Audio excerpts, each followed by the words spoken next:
For 30 years, Johnny Carson said goodnight to America, and America loved him for it. Every weeknight, for 3 decades, he sat behind a desk in Burbank, California, and became the last face millions of Americans saw before they turned off the lights. He was warm, he was funny, he was effortless in a way that made the whole thing look easy. The monologue, the golf swing, the perfect double take at the camera when a joke died. He was, by the measure of sheer time spent in the American living room, the most intimate stranger in the history of the country. People fell asleep to him. People trusted him. People felt, in the specific way that television creates, that they knew him. They did not know him. Almost nobody did. That was the entire secret of Johnny Carson. The man who was warmth itself on camera was, off camera, one of the most emotionally cold and unreachable people anyone who knew him had ever encountered. His own longtime lawyer and confidant, Henry Bushkin, spent 18 years closer to Carson than almost anyone alive, and the book he wrote afterward described a man who could be biting, cruel, distant, and incapable of genuine intimacy, a man who gave the entire warmth of his personality to an audience of strangers and had almost none left for the people who actually loved him. 4 women married that warmth. 4 women married the Johnny Carson that America saw, the charming, funny, magnetic man, and 4 times, each of them discovered the other Johnny Carson, the one who came home after the show and went silent, who could not be reached, who was, in the most intimate settings of his own life, somebody else entirely. He said it himself, in one of the most quietly devastating sentences a famous man ever spoke about his own life. He said, "If I had given as much to marriage as I gave to The Tonight Show, I'd probably have a hell of a marriage." He gave everything to the show. He gave everything to the strangers. And there was a reason, and the reason was a woman who had died years before. A woman he never stopped trying to please. A woman who watched her son become the most beloved entertainer in America and, by every account of the people who knew them both, never once told him she was proud. Her name was Ruth Carson. She was his mother. And when she died, Johnny Carson's reported response was 3 words. "The wicked witch is dead." He refused to attend her funeral.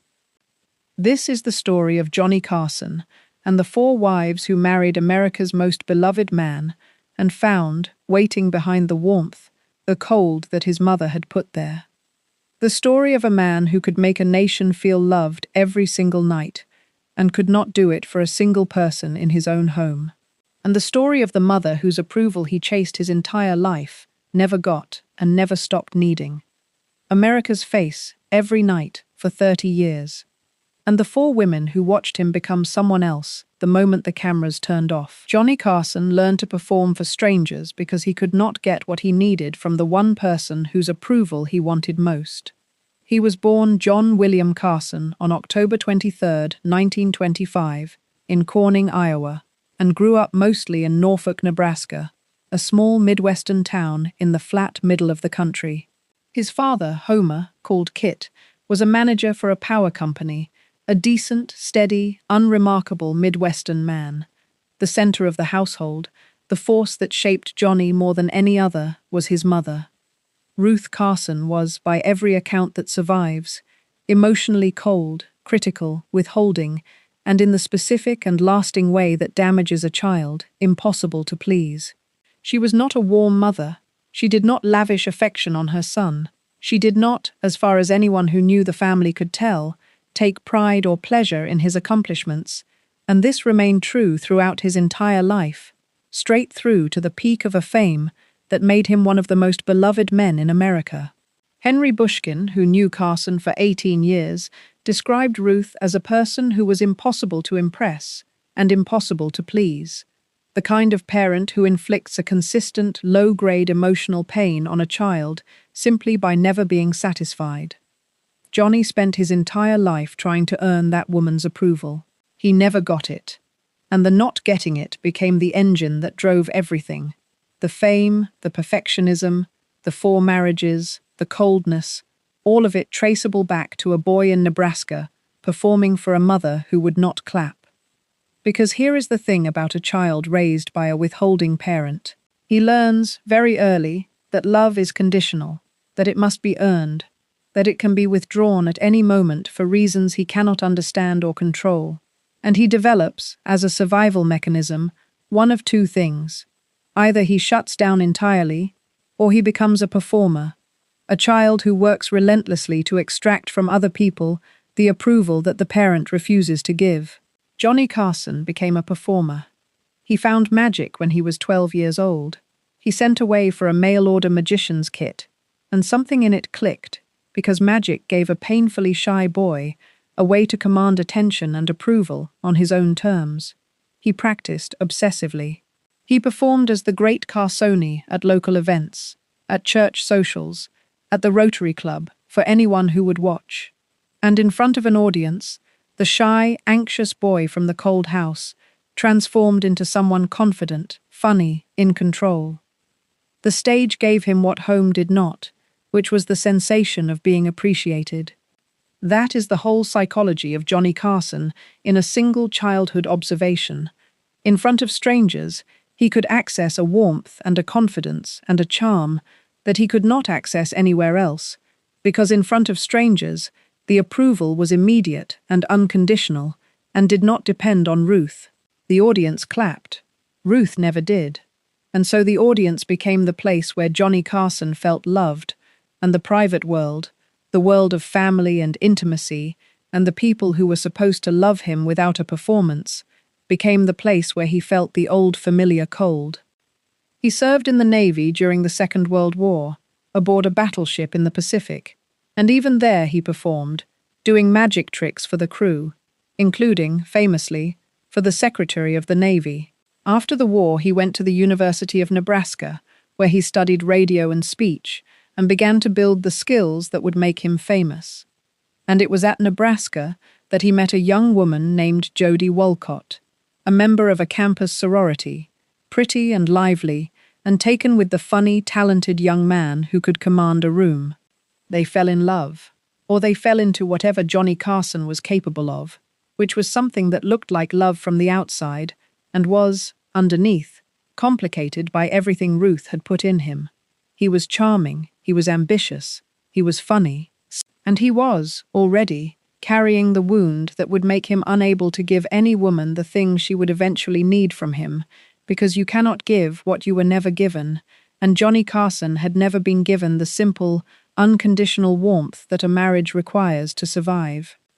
They married on October 3rd, 1949, in North Platte, Nebraska. He was 23 years old. He was about to begin the climb that would take him, over the next 13 years, from a local radio and television host in Nebraska to the biggest star in the history of American late-night television. And Jody Wolcott was about to become the first of 4 women to marry the warm public Johnny Carson and discover, slowly and painfully, the cold private one. Story so far. Don't forget to hit the like button and subscribe. Drop a comment telling me where in the world you're watching from. I love hearing from you. Jody Wolcott married an ambitious young man with a small local career, and she watched him become a national star. And the fame did not fix the marriage, it finished it. The early years were the striving years, the years before the money and the fame, and they were, by the later accounts of the people who knew the couple, difficult from early on. Johnny and Jody moved where the work was. He hosted a radio program in Nebraska, then a local television show in Omaha called The Squirrel's Nest, where the young Carson honed the deadpan comic style that would eventually define him. Then Los Angeles, where he wrote for other comedians and landed a daytime television show. Then New York, the center of the television universe, where the real opportunities were. Along the way, they had 3 sons, Christopher, Richard, called Ricky, and Corey. And along the way, the marriage curdled into something that the 2024 biography Carson the Magnificent described in unsparing terms. A relationship marked by boozy arguments, some of them in front of other couples, and long silent stretches of resentment and recrimination and shame. There were infidelities, and crucially, they went in both directions. Johnny was unfaithful. Jody was unfaithful. The marriage became a mutual wounding, Two people who had married young and grown into strangers, drinking and fighting and betraying each other while raising three boys in the shadow of a career that was climbing relentlessly toward the top. Johnny's own admission about this period, made years later, is one of the most damning things he ever said about himself. He told Bushkin, about his three sons from this first marriage, that he did not see any of them. He acknowledged, flatly, that he had been a poor and distant father. The man who would become the warm nightly presence in millions of American homes was, in his own home, largely absent. And the boys grew up with a father who was becoming more famous and less available at the same time. And then, in 1962, the thing happened that made Johnny Carson immortal and ended his first marriage almost as a side effect. He was chosen to host The Tonight Show. The previous host, Jack Paar, was leaving, and NBC needed a replacement for what was already one of the most important programs in television. Carson was not the obvious choice. He was known, but not enormously famous, a game show host and comic with a good reputation and an untested ceiling. He was nervous about taking it. It was an enormous risk, the biggest job in late-night television, and failure would be public and total. He took it. On October 1st, 1962, Johnny Carson took over The Tonight Show, and America began a 30-year love affair with a man who was about to become the most reliable warmth in the national living room. The marriage to Jody did not survive the transition. It had been dying for years, hollowed out by the drinking and the fighting and the affairs, and the arrival of massive fame was the final pressure it could not withstand. They divorced in 1963, after 14 years of marriage. Jody had been there for the entire climb, the Nebraska years, the lean years, the striving, the three sons, and she reached the summit just in time to be left behind at it. She got the beginning of Johnny Carson, the ambitious young man before the fame. What she learned, over 14 years, was that the warmth he showed the world was not something he could sustain at home, that the man who could charm a television audience went cold and silent and unreachable in his own marriage, and that being married to Johnny Carson meant living beside a performer who saved his best self for strangers and had little left when the performance ended. She would not be the last woman to learn it, because in the same year the divorce was finalized, 1963, Johnny Carson married again. Her name was Joanne Copeland, and she was about to become the wife who helped make him the biggest star in television and who got, in return, a midnight break-in, a private detective's worth of evidence, and a divorce so bitter it would pay her alimony for the next 42 years. Joanne Copeland believed in Johnny Carson before he fully believed in himself, and her reward for it was to be the second woman to discover what lived behind the warmth. They had met in 1960, before the divorce from Jody, when Joanne was working as a stewardess for Pan American World Airways and building a small television career of her own. She was bright, ambitious, and taken with Carson, and when they married in August of 1963, shortly after his first divorce was finalized, she threw herself into the role of his wife and his advocate. It was Joanne, by several accounts, who encouraged him to fully commit to The Tonight Show, to take the enormous role seriously, to believe he could be what he became. She was, in the early years, a genuine partner in the building of the Johnny Carson legend. And as he became more famous, he became less reachable. This is the pattern that repeats across all 4 marriages, and it becomes undeniable with Joanne, because the timeline is so clear. The bigger the star Johnny Carson became, the more the warmth flowed toward the audience, and the less remained for the wife. The nightly performance took everything he had. He poured his entire capacity for charm, humor, intimacy, and connection into the 90 minutes he spent with America every night, and he came home emptied out, cold, silent, unavailable. Joanne had married a rising star and found herself living with a man who gave the best of himself to a camera and had almost nothing left for her. Both of them, as the marriage deteriorated, looked elsewhere, and this produced one of the strangest and most revealing episodes in the entire Carson story. An episode that tells you everything about the man's need for control and his inability to simply feel and express what he felt. Carson became convinced that Joanne was having an affair. He was right. But rather than confront her, or grieve, or do any of the ordinary human things, he organized an operation. Henry Bushkin, his lawyer, described being recruited into it. Late one night, Carson led Bushkin and a small group of men through a rain-swept Manhattan to an apartment Carson himself was secretly paying for, an apartment he suspected Joanne was using to meet another man. They broke in, and inside, Carson found the evidence he was looking for: photographs of the football star turned broadcaster Frank Gifford, and men's clothing in the closet of the apartment his own money was funding. Think about what that scene reveals. A man so unable to have a direct emotional conversation with his wife that he assembled a squad and broke into an apartment in the middle of the night to gather evidence, like a detective building a case, rather than simply asking her, or telling her how he felt, or sitting in a room and being honest about a marriage that was dying. Johnny Carson could not do the human thing. He could do the controlled thing, the strategic thing, the thing that kept his own vulnerability at a safe distance. He found proof, he walked out, and the marriage was over. The divorce, finalized in 1972, was contentious and expensive.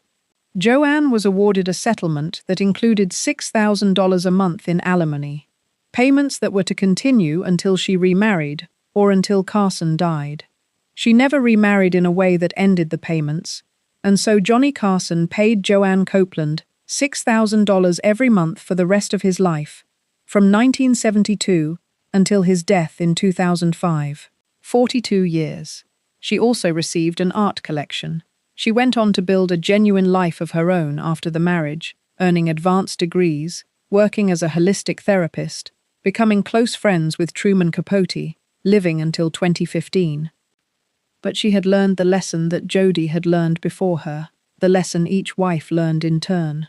The Johnny Carson that America fell in love with every night at 11:30 was not the Johnny Carson you got if you married him. The public man was warm. The private man was a locked room, and no wife, however devoted, however encouraging, however much she believed in him, was ever able to find the key, because the man himself did not have it. It had been taken from him decades earlier, in a cold house in Nebraska, by a mother who never clapped.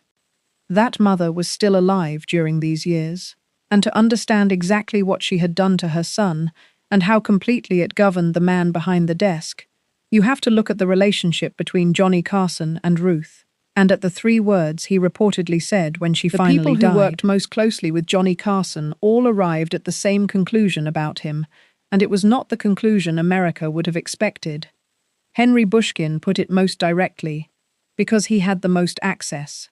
For 18 years he was Carson's lawyer, his confidant, his tennis partner, his fixer, and something close to his best friend, to the degree that Johnny Carson had best friends, which is to say, not very close at all. And what Bushkin described, in the memoir he wrote after their relationship finally collapsed, was a man of profound and often startling contradictions. Johnny Carson could be biting, he could be cruel, he could turn on people who loved him with a coldness that seemed to come from nowhere and to have no proportion to the offense. Bushkin traced it explicitly to Ruth. He wrote that there came to be too many moments when Ruth Carson's chilly influence abruptly took over her son's disposition, that the coldness Johnny had absorbed as a child would surface and take command of him, and the warm man would vanish and the cold one would appear.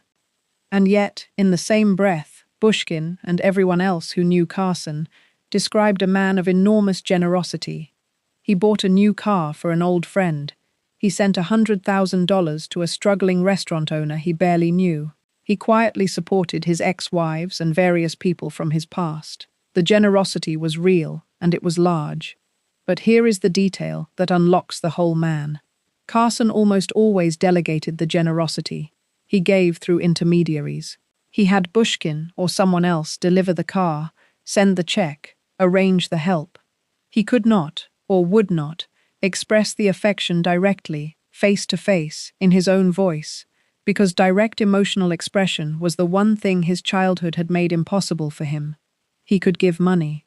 He could not give himself. He was generous with everything except the thing that actually cost something, which is presence, vulnerability, the willingness to be emotionally available to another human being in the room. That inability had its most painful expression with his own children. When his son Ricky was committed to Bellevue Hospital's psychiatric unit for a period, Johnny Carson did not visit. His stated reason was that his presence would mortify his son and create a media circus, and there was some truth in that, given his fame. But the task of visiting, of being there, of doing the thing a father does, fell to Bushkin, who went in Carson's place. The most beloved man in America could not bring himself to sit at his own son's hospital bedside. He sent his lawyer. This was the man behind the desk, warm to a nation of strangers, unreachable to the people who shared his name. And then, in 1985, Ruth Carson died, and Johnny Carson's response revealed, in a few words and one refusal, the entire architecture of his damage. When he was told his mother had died, his reported response was 3 words: "The wicked witch is dead." He did not attend her funeral. Sit with the totality of that. Ruth Carson had spent her son's entire life withholding the approval he desperately wanted. He had become, by any measure, one of the most successful and beloved entertainers in the history of his country, and she had never given him the satisfaction of telling him she was proud, never impressed, never pleased, cold to the end. He had lavished her with everything money could buy after he became a star, made sure his parents had every comfort, and it had changed nothing, because what he wanted from her was never money. It was love, and she would not give it. So when she died, the grief and the rage and the 50 years of unmet longing came out as a bitter joke and a refusal to mourn. The wicked witch is dead. It sounds cruel, and it was, but it was the cruelty of a wound that had never healed. A 60-year-old man, still furious at a mother who had spent his whole life making him feel like he was not enough, no matter what he achieved. Bushkin put it plainly. As long as Ruth Carson lived, her son strove to win her love, and he never received it. He was, in Bushkin's words, the child of an emotionally abusive mother, and no matter how strong or famous or beloved he became, he remained, underneath, a child whose most basic trust had been betrayed. Carson himself said it, on a yacht in the Riviera, in a moment of rare honesty. He told Bushkin, "I don't have much of a talent for happiness. I never have. My mother saw to that. I don't have much of a talent for happiness. My mother saw to that." That is the sentence that explains the 4 marriages. Not one of those women failed him. They could not have succeeded, because the man they married had been rendered incapable, before he ever met any of them, of receiving the love they offered. He had a talent for performance and no talent for happiness, and he knew it, and he named the person who had done it to him, and then he went home and did to his wives and his children the same cold thing that had been done to him. He was about to marry a 3rd time and announce it on live television and stay in it for 11 years and pay $35 million to get out of it. And still, none of it would reach the boy in Nebraska who was waiting for his mother to clap. Johnny Carson married his 3rd wife the way he did everything in his private life that involved emotion. He controlled the terms, he surprised everyone, and he kept his own vulnerability at a safe distance. On September 30th, 1972, at the party celebrating the 10th anniversary of his Tonight Show, Carson made an announcement to the assembled guests. He had gotten married that afternoon. Nobody had known it was coming. He had wed a former model named Joanna Holland in a private ceremony, and then walked into his own anniversary party and revealed it as a surprise, the way a magician reveals a card. It was pure Carson. Even his own wedding was a performance with a reveal, managed and timed and delivered on his terms, with the emotional reality of it kept behind the showmanship. The marriage to Joanna lasted 11 years, longer than either of the first 2, and it coincided with the absolute peak of Carson's fame and power. This was the era when Johnny Carson was, without exaggeration, the most powerful man in American entertainment. The Tonight Show under Carson was a national institution. A single guest spot could launch a comedian's entire career. His monologue set the tone of the national conversation. He was earning enormous sums, and he had, through Bushkin's renegotiation of his contracts, finally taken control of his own financial empire, becoming staggeringly wealthy. It was also the era in which Carson relocated the show and his life from New York to California, and Joanna went with him, and the marriage, like the two before it, slowly revealed the same fundamental problem. The public Carson and the private Carson were two different men, and Joanna had married the public one and had to live with the private one. By 1983, the marriage was over. Joanna filed for divorce, and it turned into one of the most expensive divorces in the history of American entertainment to that point. Carson, in a decision that Bushkin described as gallant and financially catastrophic, had ignored advice to protect himself with a prenuptial agreement. The divorce, finalized in 1985, after a protracted fight and an 80-page settlement, reportedly cost him something in the range of $20 to $35 million in cash and property. Joanna walked away with a fortune. But the money is not the interesting part. The interesting part is what Carson did with the wreckage of that marriage, which was to turn it into comedy. Around the time of the Joanna divorce, in the early to mid-1980s, Johnny Carson began making jokes about marriage and divorce, a central, recurring part of his public comedy. The alimony jokes, the ex-wife jokes, the bit about how his money all went to his former wives. He built his own marital failures into his stage persona, made them a running gag that the audience loved, and in doing so, he did the thing he always did, which was to convert private pain into public performance, to hand his wound to the audience as entertainment, rather than sit with it as a person. The jokes were funny. They were also a confession disguised as comedy. When Johnny Carson stood in front of America and joked about how bad he was at marriage, he was telling the exact truth, and the audience laughed, because that is what you do with Johnny Carson at 11:30 at night, and nobody in that audience understood that the funniest man in America was describing the central failure of his own life and getting laughs for it. He said the real thing eventually, though, and it was not a joke. He said, "If I had given as much to marriage as I gave to the Tonight Show, I'd probably have a hell of a marriage." That sentence is the whole tragedy in one line. He knew. He understood exactly what he was doing and exactly what it cost. He gave everything to the show, to the strangers, to the nightly performance of warmth, and he knew that he was giving it at the direct expense of the people who actually loved him, and he could not stop, because the show was the one place he had ever been able to feel the approval he had chased since childhood. The audience clapped every night.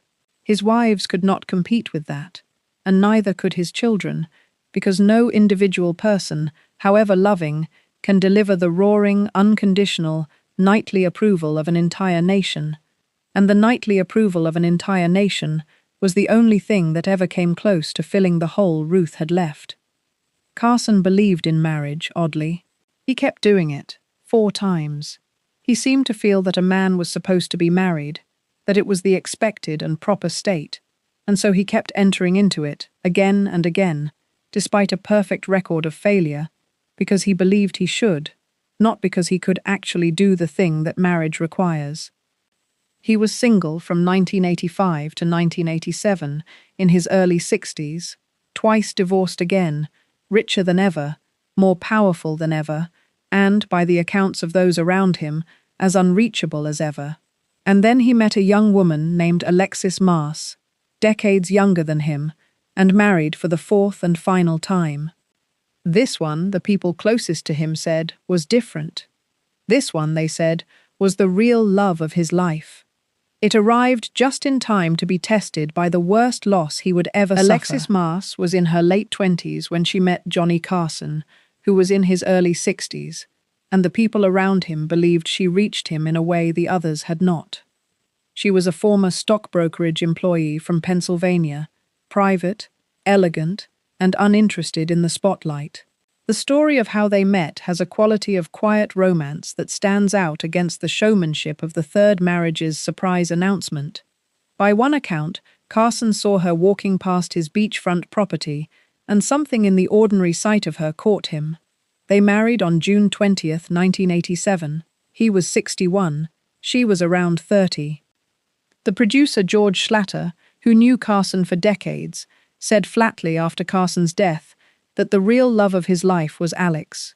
And there is reason to believe the final marriage did give Carson something the others had not: a measure of peace, a companionship that lasted, a relationship he did not blow up or get caught cheating on or convert into a comedy routine. Alexis was with him for the rest of his life, through his retirement and his final years and his death. Whatever Carson was capable of giving, and it was never as much as a person should be able to give, he seems to have given more of it to Alexis than to anyone else. But before the peace of the final years could settle, the worst thing that would ever happen to Johnny Carson happened, and for once, the private man and the public man became, briefly, the same person. On June 21st, 1991, Carson's middle son, Richard, called Rick, died. He was 39 years old. He had been driving alone on a steep road near Cayucos, on the central California coast, and his car went off an embankment. He was a photographer, and he had, by the accounts of the family, struggled at various points in his life, including the hospitalization years earlier that his father had been unable to bring himself to visit. Now he was gone, in a car accident at 39, and Johnny Carson, the father who had admitted he barely saw his sons, the man who had sent his lawyer to the hospital in his place, had to absorb the death of his child. And Johnny Carson did something he had almost never done in 30 years on television. He let America see him grieve. On a Tonight Show episode shortly after Rick's death, Carson closed the program with a tribute to his son. He showed some of Rick's photographs, landscapes and images his son had taken, displaying his child's work to the country. And he spoke about him, briefly, with a rawness and a vulnerability that shocked viewers who had spent decades watching Carson maintain perfect ironic control. His voice caught. The mask, the one he had worn since he was a boy performing for a mother who would not clap, slipped, and for a few minutes the most guarded man in America stood in front of the country and was simply a father who had lost his son. It was one of the most powerful moments in the history of the program, precisely because it was so unlike everything that had come before it.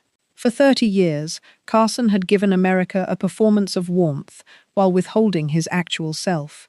And now, in genuine grief, the actual self appeared, and it was devastating, and it revealed how much had always been held back, how much feeling had been locked behind the control all those years. Then he finished the tribute, and he went back to being Johnny Carson, and less than a year later, he walked away from the desk for good.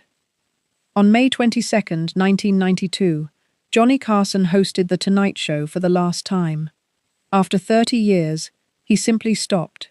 He did not do a long farewell tour. He did not milk it for months. He said goodnight to America a final time, with characteristic restraint and a visible emotion he mostly kept in check. And then he left, and he meant it. And here is the thing that separates Carson from almost every other star in the history of show business. When he retired, he actually retired. He disappeared. He did not take other hosting jobs. He did not do the endless cycle of interviews and appearances and comeback specials. He did not cling to the fame that had been his entire identity and his only reliable source of the approval he had chased since Nebraska.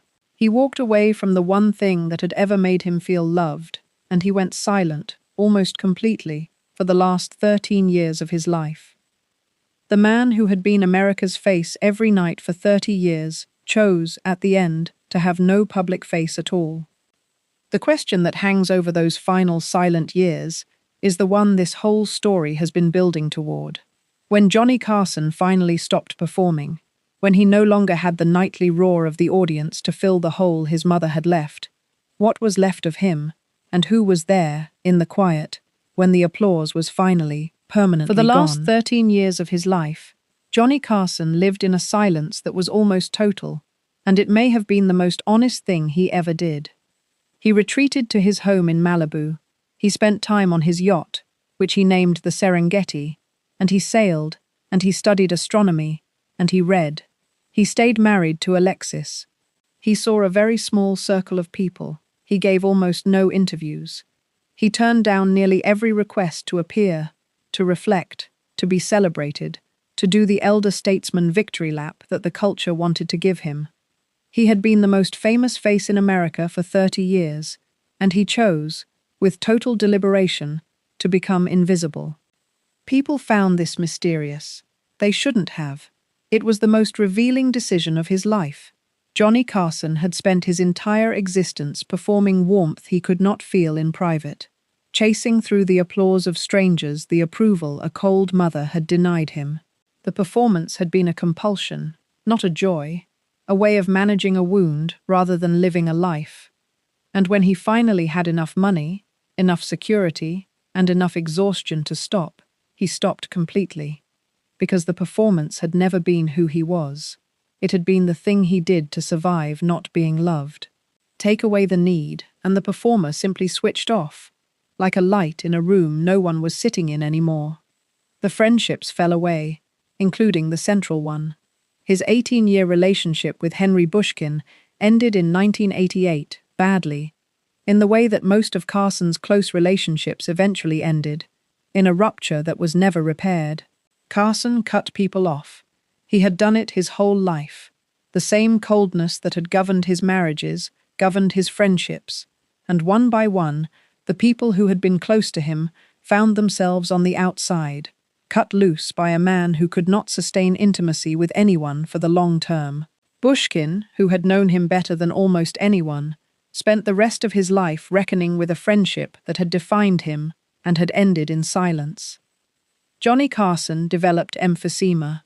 He had been a heavy smoker for most of his life, the cigarettes as much a part of his image in the early years as the desk and the monologue. The disease progressed, and in his final years it confined him and weakened him, the great instrument of his voice reduced by a body that was failing. He died on January 23, 2005, of respiratory failure caused by emphysema. He was 79 years old. Alexis was with him.